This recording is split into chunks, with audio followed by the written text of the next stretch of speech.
아멘. 할렐루야.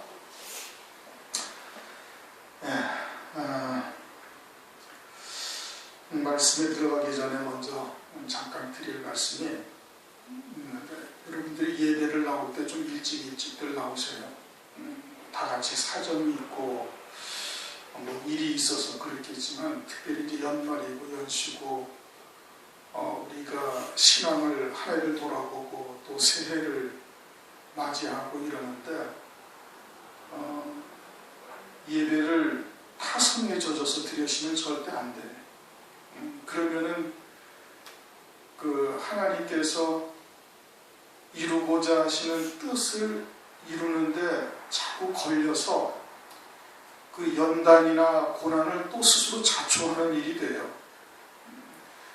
더더군다나 이제 지금 오복 집사님이 아파가지고 저렇게 들어놓고 계시잖아요. 그 위에서 우리가 기도를 해줘야 되는데 여러분들이 집에서 얼마나 더 기도를 많이 하실 수 있겠어요?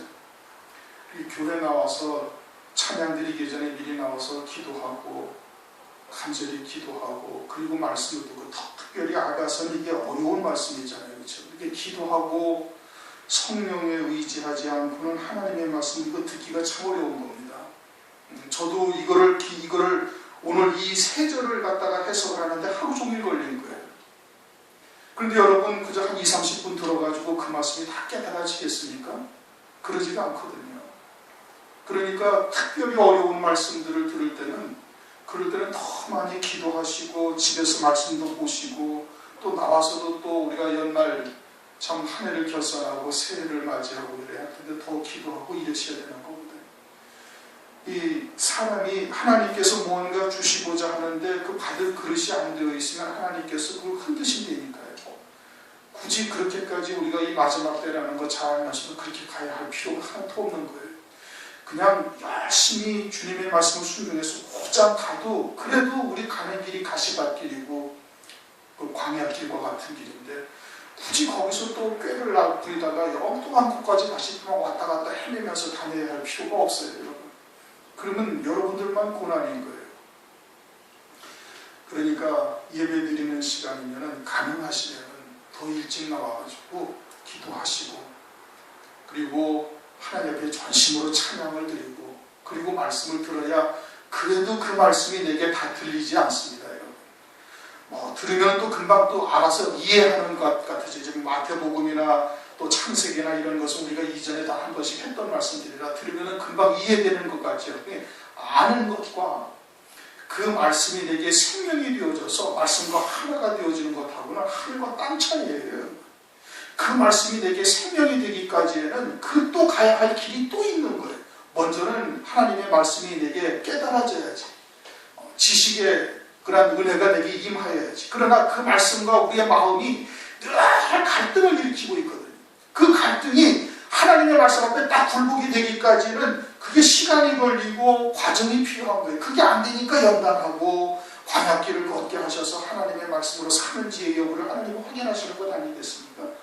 그럼 우리가 그러한 이스라엘 백성들이 걸어갔던 발자취를 보면서 우리는 그와 같은 길을 가능한 한 단축하고 짧게 하고 가볍게 받고 얼마든지 갈 수가 있거든요.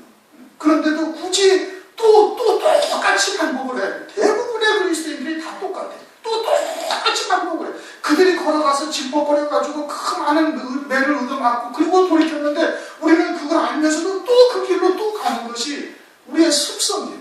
그것을 방지하기 위해서 그것을 보다 더 우리가 하나님의 뜻을 온전히 이루기 위해서 어떻게 말씀과 기도 외에는 다른 것이 없답니까? 말씀과 기도 외에는 다른 것이 없어요. 우리는 그래도 진리라도 듣고 있으니까 그나마 하나님의 뜻이 무엇인지 알고 나가고 있으니 얼마나 감사한 일이에요. 그럼 어떻게 돼요? 더 하나님의 은혜를 구하고 더 하나님의 뜻을 잘 순종하며 갈 수 있는 길을 가야 되는 것이거든요. 사정이 있고 그만한 일들이 있으리라 믿습니다. 그러나 하나님 앞에 예배를 최선을 다해서 드려야 돼요. 이게 생명과도 같은 거예요. 여러분들 예배가 그냥 대충 시간 맞춰서 와서 그냥 예배 드리고 왔으면 예배 됐다. 그거 아니에요. 예배를 하나님 온전히 드림으로 해서 그것이 내게 빛으로 임하게 되어지는 것인데 그냥 아유 오늘도 수요일이다, 금요일이다, 주일이다, 그러니까 아 교회 가야지. 그러고서는 그냥 별 생각 없이 그냥 교회 와서 그러다 보니까 뭐 이것저것 해야 할 일도 생각나고 저것도 있고 이것도 있고 그러다 보니까 또 늦게 되어지고 그렇게 되어지면 그 예배 드리나 마나입니다. 예배에 여러분 목숨을 걸어야 돼요. 그래야 마지막 때 환난 때 이 말씀을 듣지 아니해도 그때 그러한 말씀으로 여러분들이 살아나갈 수가 있는 거예요. 이겨나갈 수가 있는 거예요. 그런데 지금 이렇게 하나님께서 마지막 때 이르는 말씀들을 우리에게 주시는데 그것을 등한히하고 가볍게 여기고 그러다 보면 그때 가가지고 여러분 당황합니다. 실족해요.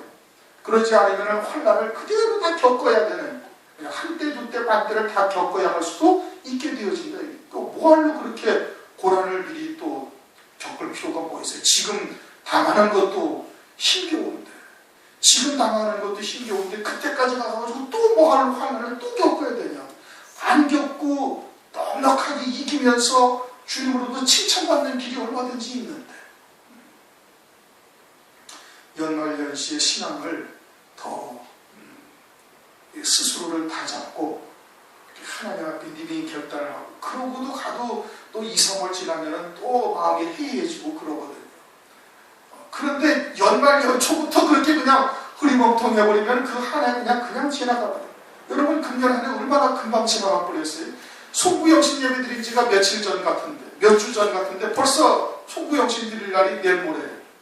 한 해가 이렇게 지나갔단 말이에요.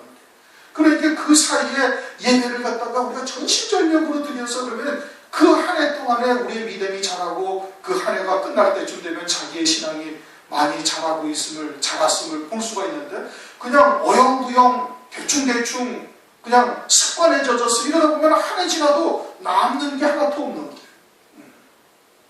그러니까 예배에 좀 더 신경을 쓰시고 그리고 최소한도 찬양 드리기 전에 오셔서 충분히 기도하시고 여러분 집에서 그렇게 기도할 수 있는 저것이 안 되잖아요. 그렇죠? 아무리 그래도 교회에 와서 예배당에 와서 참 하나님 앞에 기도하는 것하고 집에서 또 그렇게 기도하는 것하고 또 다르다는 말씀이에요. 그러니까 예배당에 먼저 일찍 나와서 뭐 한 시간 전부터 문을 열어놓고 있으니까 그러니까 언제든지 와서 20분이고 30분이고 충분히 기도하시고 그리고 하나님 앞에 전심으로 찬양을 드리고 그리고 하나님 앞에 말씀을 듣고 그렇게 하셔야 우리의 신앙이 조금씩 자라나가는 거예요. 마치 콩나물에 물 주는 거하고 똑같은 거예요. 그래서 조금씩 자라나가는 거예요. 그냥 막 쭉쭉쭉쭉 뻗어나간다면 얼마나 좋겠어요. 그러질 않는다니까요. 그 과정을 다 거쳐야 되는 거예요. 크게 겪든 작게 겪든 그 과정을 다 겪어야 되는데 그것을 짧고 또 아주 간단하게 걸으며 겪어가면서 신앙이 자라나간다면 그보다 더 바랄 나위가 없는 것이죠. 성경에 구약의 많은 믿음의 조상들이 실족하고 넘어지고 또 세워졌다가 또 넘어지고 하는 과정들을 다 기록해 놓으신 이유가 뭐예요? 우리로 하여금 그렇게 가지 않게 하시기 위해서 그러는 거거든요. 그러니까 그런 과정들을 우리가 잘 보면서 연말연시에 우리의 신앙을 다시 한번 다잡고 그리고 정말 다가오는 새해는 우리의 믿음이 더욱더 성장되시기를 바랍니다. 오늘 9절 솔로몬 왕이 레바논 나무로 자기의 연을 만들었는데 솔로몬이라는 단어가 1장 5절에 나오죠. 1장 5절 솔로몬의 휘장이라고 나오고 또 3장 8절에 7절에 솔로몬의 연이라고 나오다가 이제는 솔로몬 뭐라고 나왔어요? 왕이라고 나오는 거예요. 솔로몬의 왕, 솔로몬 왕이라고 단어가 딱 등장이 되면 왕이라는 것은 절대 권세를 가진 자가 왕인 겁니다. 절대 권세를 가졌다 이 뜻이 우선 그것이. 솔로몬이 지금까지 신부의 신앙의 대표로서 막 넘어지기도 하고 실족하기도 하고 뭐 2장 17절 날이 기울고 그림자가 갈 때 돌아와서 베들레산에서 노루와 어린 사슴 같아요 하고는 영적인 밤을 맞이해서 주님을 잃어버려가지고 막 주님을 찾기도 하고 그러다가 주님을 만났잖아요. 그래갖고 주님을 만나가지고 주님과 하나가 되는 기쁨을 지금 누리고 있는 거예요. 말씀과 하나 되는 것이 무엇인지 깨닫고 그 온전히 아구까지 채워지기까지에는 노루와 들사슴같이 노루와 들사슴으로 부탁하는 게 띄우지 말라, 흔들지도 말라. 그러면서 막 주님이 막 모략처럼 광야에서 거친 광야에서 막 다가오시는 달려오시는, 즉 나와 주님과 막 하나가 되어지기 위해서 그렇게 나를 이끌어 가시는 역사가 지금 막 보이는 거예요. 그리고서는 솔로몬의 가마를 타고 있다. 그 이전에는 솔로몬이 뭐였어요? 휘장. 1.5절에서 휘장. 휘장이라는 것은 둘러치는 장막인데 거기는 뭐 그림 그려져 있고 수가 놓아져 있고 이렇죠. 근데 연은 뭐예요? 연은 가마예요. 병거 타고 가는 거. 그러니까 솔로몬 신부의 신앙이 이제 어린 양의 안에 그리스도의 신부라는 것이 무엇인지 휘장처럼 그렇게 보여지고 또 그냥 환상처럼 보고 깨달아 알았다가 이제는 그것을 연처럼 가마처럼 병거처럼 타고 가는 신앙까지 3장 7절에 이르는 거예요. 응? 그러다가 이제는 뭐가 됐어요? 솔로몬이 왕이 되었다. 물론 솔로몬의 왕이 레바논 나무로 자기의 연을 만들었는데 하는 것은 신랑 되시는 예수님을 말하는 겁니다. 재림하실 주님의 영광, 재림하실 주님을 상징하는데 결국은 재림하실 주님과 그리스도의 신부와 그리스도는 어떻게 돼? 혼인을 하는 거예요. 어린 양과 어린 양이 아니고 혼인을 하잖아요. 그러면 그리스도의 영광이고 누구의 영광이 되는 거예요? 솔로몬의 영광이 되는 거예요. 어린 양이 안에 그리스도의 신부들이 영광이 되는 거예요. 그래서 솔로몬의 영이라고 한다고 지난번에 설명을 드렸어요. 그런데 이번에는 솔로몬이 뭐라고 해요? 왕이다 이겁니다. 왕은 뭐예요? 권세를 누리는 거예요. 그 왕의 권세는 절대 권세이죠. 왕이 옛날에 있던 이조시대 왕이나 왕들은 절대 권세, 왕의 말이 곧 법이고, 왕 위에 아무도 있을 수가 없는 거예요. 그렇게 그와 같은 권세를 누리는 신앙에까지 이르렀다 이 뜻인 겁니다. 지금 어떻게 돼서 그 앞에 뭐가 있었어요? 이스라엘의 60 용사가 있었잖아요. 용사는 어떻다고? 칼을 가졌다 이거예요. 그 칼은 뭐예요? 성령의 검 하나님의 말씀을 가졌어요. 하나님의 말씀을 가졌는데 그들은 싸움에 아주 익숙하다. 그전에는 넘어지기도 하고, 넘어졌기도 해도 막 방을 맞기도 하고, 막 신랑을 잊어버리기도 해서 찾아오고 다니기도 하고, 어린 사슴 같아서 베델의 산을 넘어가는데 힘들고 고난이고 이러니까 막 넘어지기도 하고, 실족하기도 하고, 이런 경우가 있었는데, 이제는 싸움이 익숙한 자가 되어졌다는 것은 싸움이 아주 능숙능란해가지고 어떤 싸움이든지 다 이기는 자가 되었다 이 뜻인 겁니다. 그래서 용사라고 그러는 거예요. 그렇게 고난이 닥치고 환난이 닥쳐도 그것이 내게 하나님께서 영광을 더 입히시려는 것을 깨닫고 있는 거예요. 그렇게 고난에 실족해요? 실족하지 아니하는 거예요. 넘어지지 아니하는 거예요. 오히려 그런 것을 통해서 더 힘을 얻고 더 하나님께로 가까이 나가는 그와 같은 아주 용사가 됐다 이거. 그리고 대적을 두신 뜻을 알고 있는 거예요. 마치 이제 바사왕 60성읍을 다 차지하는 것을 용사 60인이라고 설명을 드렸어요. 바산왕을 두고서 대적을 하고 하는 이유가, 우리는 그냥 바산 나라를 가나안 땅으로 가는 길목에 있으니까 바산왕에게 우리는 대로로만 갈 것이고, 그럼 헤스본 왕과도 마찬가지. 우리는 그냥 대로로만 갈 것이고 너희들하고 싸울 이상이 전혀 없다. 우리 저 가나안 땅 하나님이 주신 땅에 가는데 우리는 그 길로 갈 것이고 그냥 대로로만 가고, 그리고 물도 먹으면 물값도 주고 뭐 양식을 사게 되면 양식값도 주고 다 그냥 할 것이다. 그냥 조용히 지나가기만 하겠다고 그러는데 바산 왕이 어떻게 마음을 강팍하게 먹고 이스라엘한테 막 대적하러 나오는 거예요. 그런데 신명기서에서 그걸 뭐라고 그래? 하나님께서 이스라엘에게 주시고자 그 땅을 주시고자 그 왕의 마음을 강팍하게 했다. 그래서 그들과 싸워서 어떻게 했어요? 그 60성읍을 다 차지하는 거예요. 그러니 우리를 대적하는 역사, 마귀를 두셔서 하나님께서 마귀로 우리에게 대적하게 하고 또 조롱하거나 핍박하게 하고 그러한 역사가 곧 뭐라는 거예요? 그것이 우리로 하여금 그들을 이겨 우리에게 상급과 열매가 되게 하시는 것이로구나. 그 성읍을 다 우리에게 주시고자 상급으로 주시고자 하는 것이로구나 라는 것을 깨닫고 있는 자가 용사예요. 그러니 싸우면 어떻게 되겠어요? 이기는 것이, 하나님께서 저들을 나에게 밥으로 주신 것이로구나.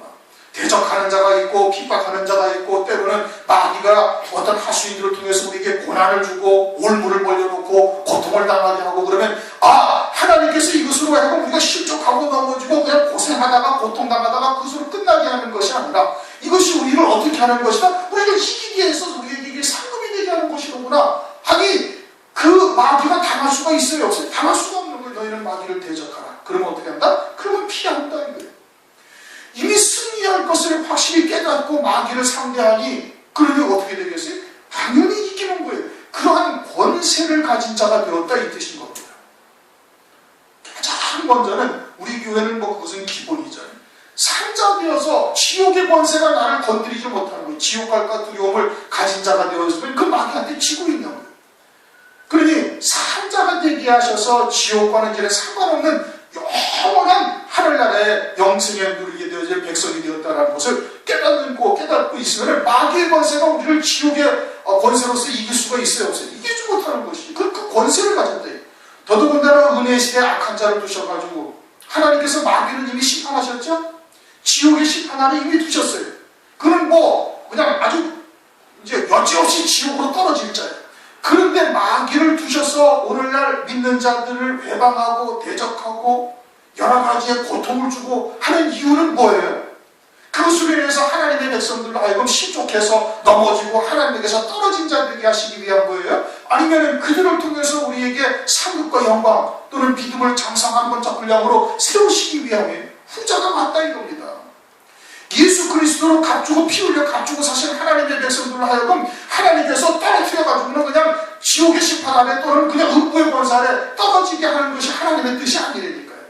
마귀는 하나님께서 이미 심판하신 존재예요. 그런데 그들을 하나님께서 활동하게 하시면서 그들의 하수인을 통해 가지고 예수 그리스도 하나님께서 이 땅에 성육신 하셔가지고 피 흘려 속죄 구원하신 하나님의 백성들을 그들에게 붙이시는 이유는 그것을 통해서 신앙을 장성한 분량에 이르게 하고 또 그와 같은 연단의 과정을 통해서 상급과 영광을 더하시게 하기 위해서 두신 거예요. 그러니 그와 같은 것을 깨닫고 믿음으로 확신하고 있으면은 그것이 권세다 이겁니다. 그럼 마귀한테 지지 아니하지요. 눌리지 아니하는 거예요. 어떠한 환경이 우리에게 닥친다 할지라도 그런 것을 넉넉하게 이길 수 있는 자가 되는 거예요. 그게 권세예요. 그것이 싸움에 익숙한 자가 되는 거예요. 거기에 더해서 마지막 때 환란이 어떠한 환란이다? 창세일 없던 환란이다 이거예요. 그러니까 그 밤의 두려움을 인하여 각각 허리에 찼다라는 것은 마지막 환란 때 이루실 하나님의 그런 표의 작은 책을 먹고 또 때에 따른 양식을 먹고 그래서 혼자는 진리로 무장을 딱 하고 있는 거예요. 그렇게 되어지면 환란이 적그리스도의 환란이 하나님의 백성들을 하여금 한때 두때 만때 아주 고통을 당하다가 그들을 죽으라고 그러는 것이에요. 아니면 그것을 통해서 첫째 부활의 영광 어린 양이 아니라 영원한 하나님 보좌 우편 영광의 자리에 앉히고자 하는가? 그 후자지요. 그것을 깨닫고 있으니 어떻게 되는 거예요? 그 적그리스도의 환란도 두렵지 않냐는 거예요. 그 권세가 나를 해하지 못하는 거예요. 그게 왕이다 이거예요. 그게 절대 권세를 가진 자가 된 거예요.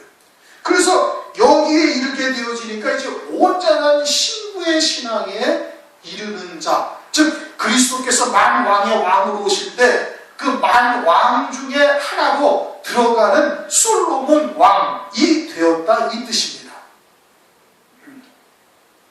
솔로몬 왕이 레바논 나무로 자기의 연을 만들었는데 연이라는 것은 병거, 가마. 근데 그것을 뭘로 만들었어요?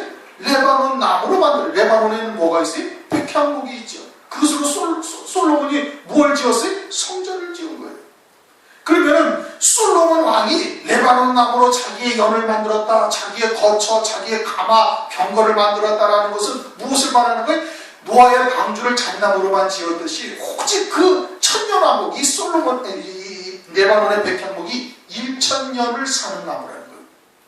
그러니 이 레바논의 나무로 자기의 연을 만들었다는 것은 노아의 방주를 짓듯이 잣나무로 방주를 짓듯이 오직 천년왕국의 왕으로서 이르게 되어질 그 소망으로만 신령성전을 지었다는 뜻인 겁니다. 결국은 다 칼을 잡고 싸움에 익숙한 사람들이나 밤의 두려움을 인하여 각기 허리에 찼느니라, 칼을 허리에 찼느니라. 이것은 결국은 뭐예요? 그것이 이스라엘의 용사인데 그들은 마지막 때 환난 가운데 첫째 벌의 영광을 위하여 그와 같은 환난을 주셨다는 것을 깨닫고 그러한 진리의 말씀으로 무장되어져 있는 것이지. 그럼 뭘 소망을 하겠어요? 천년왕국에서 그리스도와 함께 왕으로서 1000년 동안 다스릴 그 권세, 그 영광, 이것으로만 신령성전을 아주 쫙 지어졌다 이 뜻인 겁니다. 7절 그 기둥은 은이요. 은이라는 것은 쇠붙이 중에 가장 깨끗한 것이 은이에요. 그러니까 아주 순결함, 깨끗함 이와 같은 것을 말하는데 그 순결함, 깨끗함이 스스로 깨끗해질 수가 있는 것이 아니죠. 그러니까 말라기서 3장 3절을 보면 그가 은을 연단하며 깨끗게 하는 자같이 앉아서 레위 자손을 깨끗게 하되. 누가 깨끗게 하셨다는 거예요? 주님이 깨끗게 하신 거예요. 주님의 보혈로, 주님의 피로 우리를 영원히 깨끗하게 하신 거예요. 우리는 원죄의 몸을 입고 있죠. 장막을 벗을 때까지 죄는 우리에게서 떠날 수가 없는 거예요. 그런데 예수 믿고 난 이후에도 계속해서 짓는 죄들을 주님은 어떻게 해요? 주님의 보혈로 영원히 속죄 구원을 이루신 거예요. 그러한 주님의 깨끗게 하심이 그 성전의 기둥이 되었다 이겁니다. 그럼 주님의 그런 깨끗게 하심이 있지 않으면 어떻게 돼요? 그러면 우리는 그냥 망하는 존재들인 거예요. 구더기만도 못하고 벌레만도 못한 존재들인데 주님이 이 땅에 오셔가지고 피 흘려 속죄 구원하심으로 말미암아 그 속죄 구원이 영원한 구원을 우리에게 이루시기 영원히 우리를 깨끗게 하신 것이다 이겁니다. 그와 같은 것이 기둥이 되어졌고 바닥은 금. 금이라는 것은 변하지 아니하는 것이 금의 특성입니다. 땅속에 들어가 있든지 물속에 들어가 있든지 어떤 쇠붙이 속에 금이 들어가 있든지 어쩌든지 금은 절대 불변의 성질이 있는 거예요. 그러니까 주님이 우리를 그렇게 사랑하신다 이거예요. 주님이 우리를 사랑하시는데 변하지 아니하시는 거예요. 말라기서 3장 6절 야곱아 여호와는 변혁지 아니하시나니 그러므로 야곱의 자손들아 너희가 소멸되지 아니하리라. 하나님이 우리를 한 번 택하시고 우리를 사랑하심으로 말미암아서 그 하나님의 택하심과 사랑하심은 영원히 변하지 아니하는 거예요. 그러니까 우리가 멸망하지 아니한다 이 뜻인 겁니다. 만약에 우리가 하나님을 사랑하는 것과 같은 사랑으로 하나님이 우리를 사랑한다면 하나님 나라에 이를 자는 이 세상에 아무도 존재하지 못해요. 우리는 하나님을 사랑한다 어쩌고 저쩌고 얘기를 하다가도 그냥 고난이 길어지고 때로는 자기가 생각지도 않던 일들이 벌어지고 하면 어떻게 돼? 하나님께 대해 실망도 하고 원망도 하고 불평도 하고 어쩌고 저쩌고 그러죠. 그럼에도 불구하고 하나님께서는 우리를 끝까지 사랑하시는 거예요. 요한복음 13장 1절 하나님은 세상에 있는 자기 백성들을 사랑하시되 끝까지 사랑하신다 이겁니다. 하나님이 우리를 사랑하신다는 사랑을 우리가 잘 이해해야 되지. 이것을 그냥 좋으신 하나님으로 생각하면 큰 오해인 거예요. 하나님께서는 다윗이 내 마음에 합한 자다 하면서 다윗을 하나님이 사랑을 하시는데 어떻게 사랑하시? 사람 막대기와 인생 채찍으로 하나님께서 사랑하시는 거예요. 그래서 잘못됐을 경우에는 막대기와 지팡이로 하나님께서 그를 이끌어 가시고 또는 때리시면서 징계하시면서 그를 온전케 하나님이 예비하신 영광에 이르는 자로 그를 갖다가 세우신다 이겁니다. 그러니 우리들도 그렇게 하나님께서 사랑하신다라는 사랑을 우리가 깨달아야 되는 겁니다. 그러한 사랑이 아주 변하지 아니하다. 바닥은 금이요. 자리는 자색담이다. 자색이라는 것은 부귀 영광을 영화로움을 누리는 자들을 말하는 겁니다. 누가복음 16장에 호화로 연락하는 부자가 자색 옷을 입었다고 그랬죠. 또 에스겔서 23장 6절도 보면 아수르의 방백들이 다 자색 옷을 입었다. 자색이라는 옷은 왕과 같은 영화로운 자, 권세가 있는 자, 존귀와 영광을 받는 자들을 상징하는 거예요. 그러니까 신부가 되어져서 솔로몬이 왕이 되어져서 그와 같이 영광을 하나님께서 누리는 자, 그 자색담을 자리는 자색담이다. 그것을 깔고 안고 있기 때문에 그런데 그와 같은 영광의 자리, 영원한 영광의 자리에 하나님께서 앉히셨다 이 뜻인 겁니다. 그런데 자리는 자색담, 담이라는 것은 담요와 같은 뜻인데 왜 굳이 담이라고만 했느냐? 요한계시록 6장 12절을 보면 해가 총담같이 검어지고 할 때 총담이라고 했어요. 총담이라는 것은 뭘 말하냐면 말꼬리에 아주 검은 털로만 짠 이 천을 말하는 거예요. 그걸 총담이라고 그래요. 그렇게 말꼬리와 같은 그런 자색이 나는 털로 짠 담요다 이겁니다. 자리, 방석이요 담요다 이런 뜻이거든요. 사람이 물감을 들이면은 그 물감 들인 것은 색깔이 변해요, 안 변해요? 변해요. 그러나 짐승의 털의 색깔을 변해요, 안 변해요? 그건 다 달아 없어질 때까지 변하지 아니하는 거예요. 왜? 하나님이 입혀놓으신 색깔이기 때문에. 그러니까 자색감이라는 것은 하나님께서 입혀주신 영광이니 그와 같은 영광은 영원토록 그 자리가 유지된다, 보장된다 와 같은 뜻인 겁니다. 그래서 그 기둥은 은이요, 주님이 영원토록 정결케 하시고 깨끗게 하셨으며 또 하나 진리의 끝까지 사랑하시는 그 사랑으로 말미암아 이루어진 것이고, 그 자리는 하나님께서 그러한 영광을 영원히 영생토록 누릴 수 있도록 하시는 그와 같은 영광이다 이겁니다. 그리고 그 안에는 예루살렘 여자들의 사랑이 입혔구나.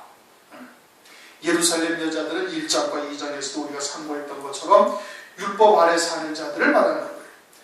오늘날로 말하면은 이제 인본적인 신앙이고 세속적인 신앙을 말씀을 하고 있는 겁니다. 하나님의 영생에 이르게 할 하나님의 말씀을 그저 인격이나 다듬는 철학 정도의 말씀으로 변질시켰거나 또는 하늘나라에 영원한 복을 주실 하나님의 말씀을 세상에 복된 것을 쫓게 하는 세속적인 신앙으로 변질된 이러한 말씀으로 살고 있는 자들을 예루살렘 여자라고 하는 겁니다. 그 다음에 11절의 시온의 여자들은 뭐예요? 이것은 하늘나라의 영생의 영광을 누리는 자들을 말합니다. 이게 예루살렘 여자와 시온의 여자가 전혀 달라요. 그런데 그 안에는 예루살렘 여자들의 사랑이 입혔다 이렇게 지금 말씀하고 있어요. 예루살렘 여자들은 이 솔로몬과 같은 계달의 장막처럼 1장 5절을 보면은 비웃고 조롱하고 그랬잖아요. 오늘날도 그와 같이 세속적이거나 인본적인 신앙이 주의 재림을 소망하며 오직 진리의 말씀으로 수정 같은 생명수의 말씀만 먹고 사는 자들을 조롱하고 비웃는 거예요. 뭐 예수를 믿어도 그렇게 외골지게 믿느냐 어쩌고 저쩌고 하면서 이제 그렇게 조롱하고 비웃는다. 그런데 그들을 예루살렘 여자들의 사랑이 그 안에 입혀졌다라고 지금 말씀하고 있는 것은 뭐냐? 주님은 원수까지도 사랑하라고 말씀하셨어요. 그렇죠? 원수까지도. 하나님의 뜻을 알지 못하고 그런 하나님의 자녀들을, 진리에 속한 성도들을 대적하는 자들을 사랑하라. 오히려 위하여 기도하고, 목마르거든 물을 주고 마실 것을 주고, 배고파하거든 그러면 먹을 것을 주라고 이렇게 말씀을 하고 있는 겁니다. 그것은 왜 그렇게 했어요? 그러한 대적하는 자 또는 수치를 주는 자 또는 여러 가지 방해하는 자들이 두신 뜻이 뭐예요? 우리의 상급과 영광을 더하시기 위해서 그러한 자들을 하나님께서 두신 거예요. 이미 이스라엘이 용사가 되었고 싸움에 익숙한 자가 되어졌으니 대적하는 자 원수들을 두신 뜻은 알고 있잖아요. 그러니까 그렇게 악한 자들을 두셔서 그들을 알고 대적하게 하고 또는 수치를 주게 하거나 하는 것이 다 믿음으로 승리함으로 말미암아 내게 상급과 영광이 되게 하는 그와 같은 역사라는 것을 깨닫고 있다 이겁니다. 그러니 오히려 그들을 어떻게 사랑하고 불쌍히 여기는 자가 되는 거예요. 창세기 49장 24절을 보면 요셉의 활이 견강하며 그 팔에 힘이 있으니 전능자의 손을 힘입으리라 그렇게 말씀을 하세요. 요셉의 활이 더 견강하다 이거 왜? 하나님의 힘을 입고 있으니까 그렇다는 거예요.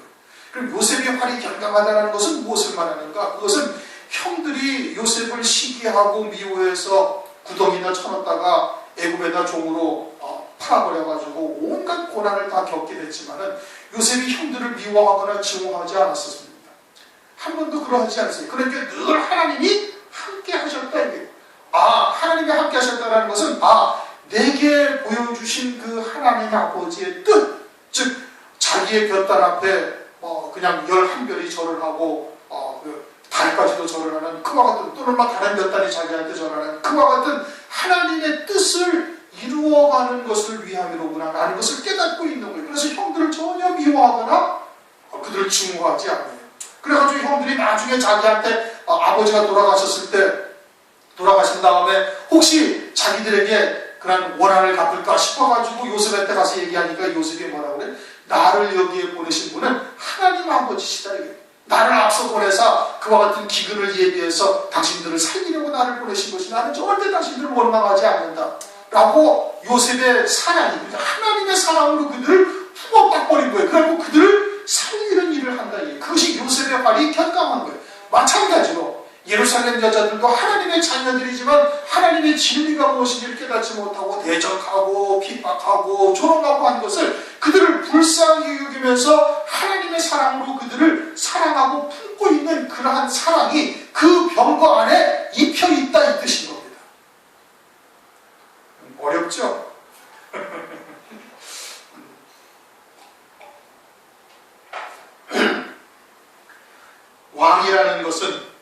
왕이라는 것은 그 왕의 권세는 그냥 아주 유일무이한 권세인 거예요. 그래가지고 악한 자들의 대적도 능히 이기는 거예요. 어떻게 이겨요? 하나님의 사랑을 알고서 이기는 거예요. 그것이 하나님께서 내게 사랑으로 베푸신 떡이요 또 은혜로 주신 것들이다. 이것을 통해서 내게 상급과 영광을 더하게 하신다는 것을 깨닫고 있으니까 악한 자들을 다 품을 수가 있다 이겁니다. 그것이 권세로서 이기는 거예요. 그와 같이 예루살렘의 여자들까지도 사랑으로 그들을 갖다가 품어버리니 그러한 사랑이 입혔다. 예루살렘 여자들의 사랑이 입혔다라고 지금 말씀을 하고 있는 겁니다.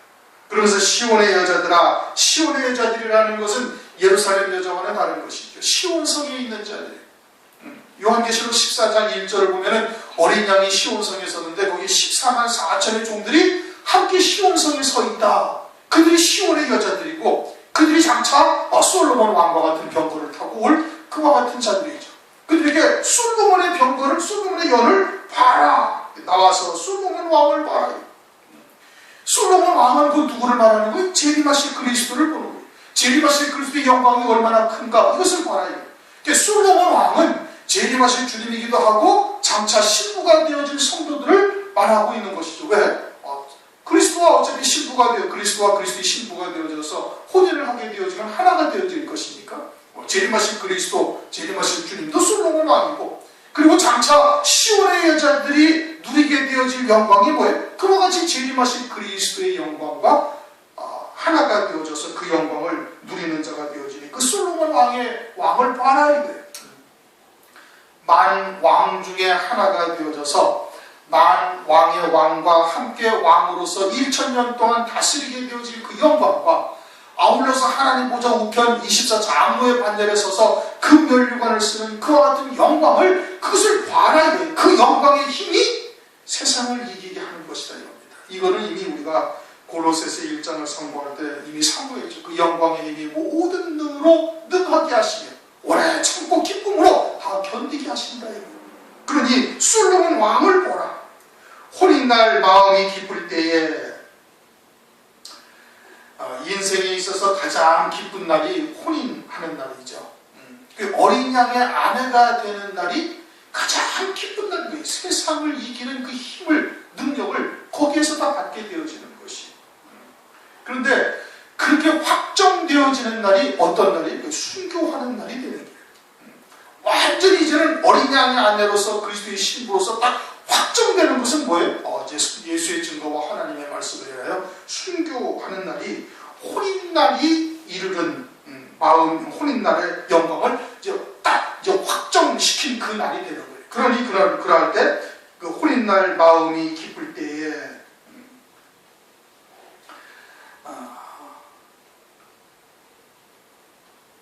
스데반 집사가 순교할 때 막 고통스러워하거나 또는 원망을 하거나 하지 아니하고 오히려 어떻게 하나님의 영광이 보이니까 그 고통이 아무것도 아닌 것이 되어지는 거예요.